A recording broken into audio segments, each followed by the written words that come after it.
درباره و مجاره که هری گرینگ نه هم لرما کردستان العراق شینو لسال 2014 دم هاتنا چکدار داعش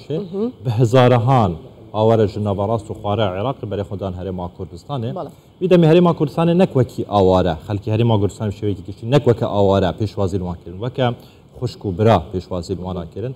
نکتنه جه بودابین کردن درگه مالن خو قطابخانه مزگفتش جوان راحتن وکردن جبو و چنده کو جیان شوی کی آسایی آسوده و آرامی همان شوا وزیر کوچ و کوچبران یا عراق دهی داخوانی کاروش نبوانی دف شوی کی دیگه بحثی وان آواران کی لهرما کردستانی کد بجیتن هرما کردستان مزایده بوان آوارن عراق دیکتن درباره و مجاری میوان که برس حسین کلاری رببری گشتی هماهنگی کریزان لوزارت نافع حکومت هرما کردستان الاستودیو میوانی مه بخیراتی برس حسین باز بوی که آماده لگل من هر لو قسەوە دەست پێکەم بۆچی هەرێمی کوردستان مزایدە بە پرسی ئاوارەکانەوە دەکات وابزانم هەرێمی کوردستان بە بەڵگەوە سلماندوێتی کە ئێمە نەک مزایدە بۆوانەوە ناکەن بەڵکو لایەنێکی کاریگەر بووین لە پاراستنی سەر و ماڵ و کەرامەتی ئەو خەڵکەی کە لە ناوچەکانی خۆیان بە زۆر دەرکراون لە نەتیجەی ئیرهاب و داگیرکاری داعش و تەنانەت جیاوازی تایفی و ئاینی و سیاسی هاتوونەتە ئێرە لە هەرێمی کوردستان پەنادراون و وەکو هەموو هەوڵاتێکی ئاسایی ئێمە چی لە دەروەی کەمپەکان چ لە ناو کەمپەکان بە ڕفاهیەت و ژیان و ژیان و گوزەرانێکی لە ئاستی پێویستیان بۆ دابین کراوە لەلایەن حکوومەتی هەرێمی کوردستان و تا حدێکیش ئاژانسە نێودەوڵەتی و ڕێکخراو خێرخوازیەکان هاوکار بوون بۆ ئێمە واتە ئێمە پێویستمان بۆ خەڵکانی نێوە و بەڵگەش و لە ڕابردوو چەندین هەڵبژاردن هەبووە ئێمە پێویستمان بە سوود وەرگرتن لەوانە نیە ئێمە خەڵکی خۆمان پاڵپشتی حکوومەتی هەرێمی کوردستان نەک خەڵکێکە وەکو میوان لە لای ئێمە بێت واتە ئێمە باوەڕۆم بە ئستغلالکردنی خەڵکێک نەبووە کە میوان لە لای ئێمە خۆشەویستە زۆر باشە هەژمارەکە زۆرە ئاوارەیان نها لە هەرێما کوردستانە کەمپێنوان لێرە بوون هەیە حکوومەت هەرێما کوردستان هیچ جار هیچ ئاوارەیەک ینی بدارێ زۆرێ بە خورتی ڕەوانە نەکریە بۆ سەر ماڵ و حاڵێن خوا دەبێژن دەبێت بە ئازادانە بەگەرێتن کەواتە خەرجیên وان ئاوارانە لە هەرێما کوردستانی لەسەر حکوومەت هەرێما کوردستانی چەندن بەپێی ئەو ڕاوردانەی کە ئێمە هەیمانەوە لەبەر ئەوەی ڕاستەخۆ بەرپرسین لە مەلەفی ئاوارەکان لە پاڵ زۆر مەلەفی دیکە کە مەلەفی ئاوارەکان بەشێکی بچووکە لە ئەرکی JCC ئێمە بەپێی وەکو باسم کرد ڕۆژانە بۆ هەر ئاوارەیەک یاخود تەنانەت ئێمە پەنابەرشمانەیە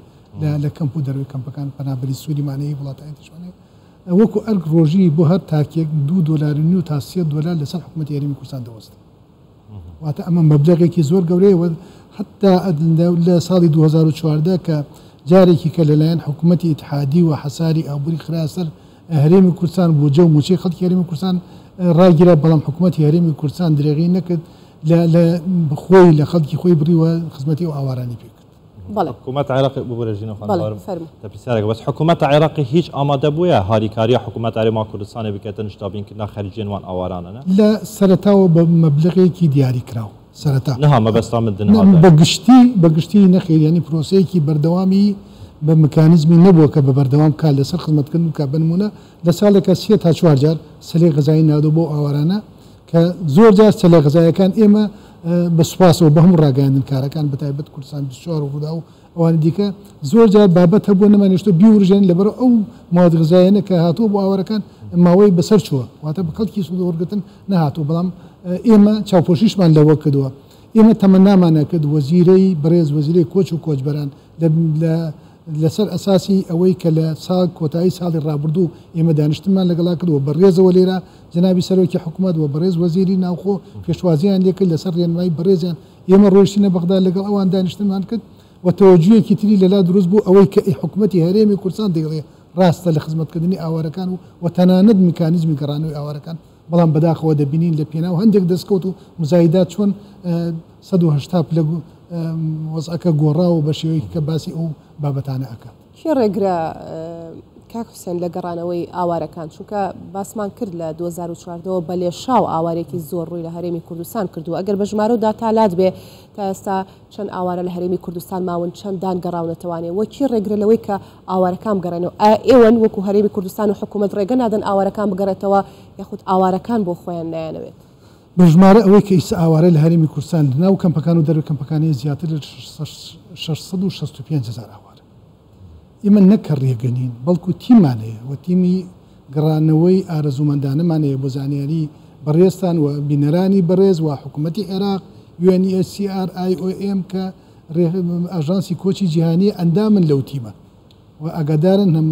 بەبێ ئیرادەی خۆیان کەس نەگەڕاوەوە زەختیش لە کەس نەکراوە لەو بۆەوەی لە هەرێمی کوردستان بمێنێتەوە بە پێچەوان و هەموو جاتیمەکانی ئێمە بە خەڵکیان ئەوەی کە ئارەزوی گەڕانەوەکە فەرموو ئێمە ئامادەین ئاسانکاریتان بۆ بکەنەوە کوتم لایەنە بەشداربووەکان تیمەکە خودی نوێنەری وەزارەتی کۆچ و کۆچبەرانی عێراقی تایە بەڵام دووبارەیەکم و بەداخەوە وەزیرەی کۆچ و کۆچبەران لە باتی واقعەکە وەک خۆی بخوێنێتەوە کەوتۆتە هەڵەیەک کە لێکدانەوەکەی تەنێ مزایدی سیاسی زیاتر و کاری نەگەڕانەوەیان چییە بۆچی ناگەڕێنەوە ئێمە لە یەکەیەکی ئەو خەڵکانە گوێمان لێ بووە ئەڵێن ئەم نوستقرانیە لە ناوچەکانمان ئەوەداین لە ناوچەکانمان نییە سەرڕای ئەوە ئەگەر بین تەماشا بکەین ژمارەیەکی بەرچاو لەو خەڵکی شنگال و دەوروبەری شنگالن ئێمە وەکو حکوومەتی هەرێمی کوردستان لەگەڵ حکوومەتی اتحادی ڕێکەوتنامەیەکمان هەیە کە بەناوبانگە بڕێکەوتنامەی شنگال لەو ڕێکەوتنامەیە میکانیزمی گەڕانەوەی خەڵکەکان و ئاساییکردنەوەی پێشەوە ئاساییکردنەوەی ناوچەکە و دروستکردنی ئیدارە شەرعی بۆ شنگال پێشبینی کراوە بەڵام بەداخەوە حکوومەتی عێراقی لە باتی ئەوە بێت کا لەسەر جێبەجێکردنی ڕێکەوتنامەکە بکەم ئاسانکاریەکە بۆ گروپ و لایەنە ناشەرعی و لایەسانەی کە لە شنگال حکومڕانی شنگالەکەن و بوونەتە سەربار بەسەری خەڵکەوە و ڕۆژ نییە لەوێ ترس و تۆقااندن لەلایەن ئەو گروپە لە یاسا بەدەرانە پیادە نەکرێ و خەڵکی شنگال نتوان بگەڕێن بۆ جێگەورەی خۆی کاکسێن ئێوە وەکو حکوومەتی هەرێمی کوردستان ئەتانوێ بڵێن پرسی ئاوارەکانیش کارتێکی دیکەیە کە بەرامبەرتان بەکاردەهێنرێت شکل لەوە نەبێ ینی وەکوتم ئێمە تا ئەو ئاوارانە بە ئێمە و وەکو حکوومەت و خەڵکی کوردستان ڕازی بن ئێمە لە خزمەتیانن بەڵام ئەوان هەرچیش فشار بکەن ئێمە هیچ ئامادەی ئەومان نییە کە بە زۆر کەسێک بگەڕن بۆ ناوچەکانی خۆیان ئێستا فشارەکەی ئەوان چییە؟ فشارەکەی ئەوان ئەوەیە ئێوە ئاوارەکان بگەڕێنەوە یاخود شتێکی دیکەیە ئەوەی کە ئێمە لەوان گوێبیستە چۆن تێگەیشت ئەوەی کە ئێمە زیاتر بەڕاستی دێتانی ناشیێن و ئەوان لە باتیەوە بێن مفاتحی ئێمە بکەن دەڕێ دەستگا ڕاگەیەندەکان بە تەسلیحاتی خۆیان ئەو بابەتانە ئەو ڕژێنن ئەوەی کە ئێمە هەستی پێەکەین کێشە و گرفتی و ناکۆکی ئەحزابی حکومڕانیە لە عێراقا ئەو ناکۆکیەیە کە لە نێوان ئەحزابەیە بنمونە وەزیرێک دێ سەر بەلایەنێکی سیاسیە بۆ سەردانی کەمپێکی ئاوارە بۆ کەسانێکی ئاوارە وەزیر کۆچ و کۆچبەران بۆ خۆی یەکسەر موقفێ وەرەگرێت ئەمە حقیقەتی کێشەکە ئەمەیە وەکو باسم کرد وەزیرەی کۆچ و کۆچبەران بێت لە باتیەوە لەگەڵ ئێمەدا بنشێ مکانیزمی باشتر و خزمەتگوزاری بۆ ناوچەکانیان دابینکە بەو شێوەیە لە نەتیجەی هەڵچوونێکی کاتی ئەو بڕێنەوە ئەبرێن خۆت ئاماژەت پێ دەکەی کە وەزیری کۆچ و کۆچبەران سەردانی هەرێمی کوردستانی کردووە لەلایەن سەرۆکی حکوومەتەوە پێشوازی لێکرا بە چاوی خۆ سەردانی مخەمیاتەکانیشی کرد باشە بۆ یەکێک لە بەڵێنەکانی محەممەد شیع سوودانیش ئەوە بوو لە چوارچێوەی بەرنامەی کابینەکەی گەڕانەوەی ئاوارەکان بۆ سەرتاسەری ئاوارەکان بۆ زێدی خۆیان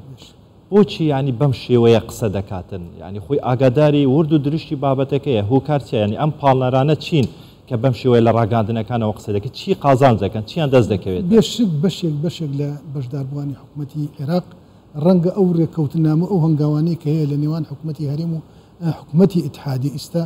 و تشکیل دەتەنەن لە تشکیلبوونی حکوومەتی محەممەد شیع سوودانی ڕەنگە پیان ناخۆش بێت حکوومەتی هەرێم و کوردستان و حکوومەتی اتحادی ئەوەندە پێکەوە نزیک من چووکە لەم لێک نزیک بوونەوەی نێوان حکوومەتی هەرێمی کوردستان و حکوومەتی اتحادی هیچ بۆشایەک نامێنێ بۆی خەڵکی کەس و سوادە لە وەزعانە بکە بێ من بۆ خۆم بەش بە حاڵیقم وای دەبینم